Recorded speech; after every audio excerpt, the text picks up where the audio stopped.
বছরের পর তোমার নদীর ধারে পাই, কাজ চলতেছিল, কেউ জানতো না, শুধু আমি জানতাম।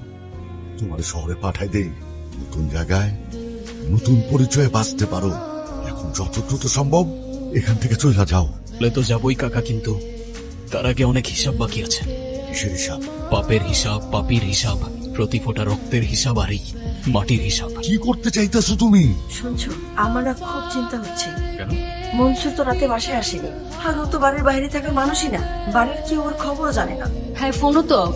কবির স্যার, আপনি কি ছোট স্যার দেখছেন? রাজা যখন নিখোঁজ, প্রজার ঘুম হারাম। কোথায় রাজা, কোথায় রাজা, কোথায় যে আর খুঁজি। রাজার প্রাণ সংকটে, তাই প্রাণটা গেল বুঝি। স্যার, আপনি এগুলা কি বলতেছেন? আমি তো কিছুই বুঝতেছি না। মিন, তোমার একটা গল্প শোনাই। জি স্যার, বলেন না। এই মনসুরকে দেখছিস? না, ছোট সাহেবরে তো দেখি নাই। এই শোন, তুই এদিকে আয়।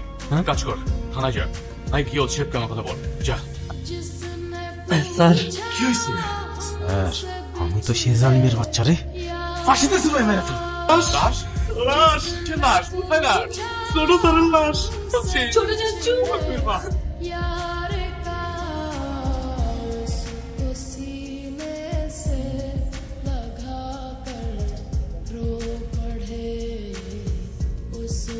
তুমি দাঁড়াও, তুমি কোথায় যাচ্ছ?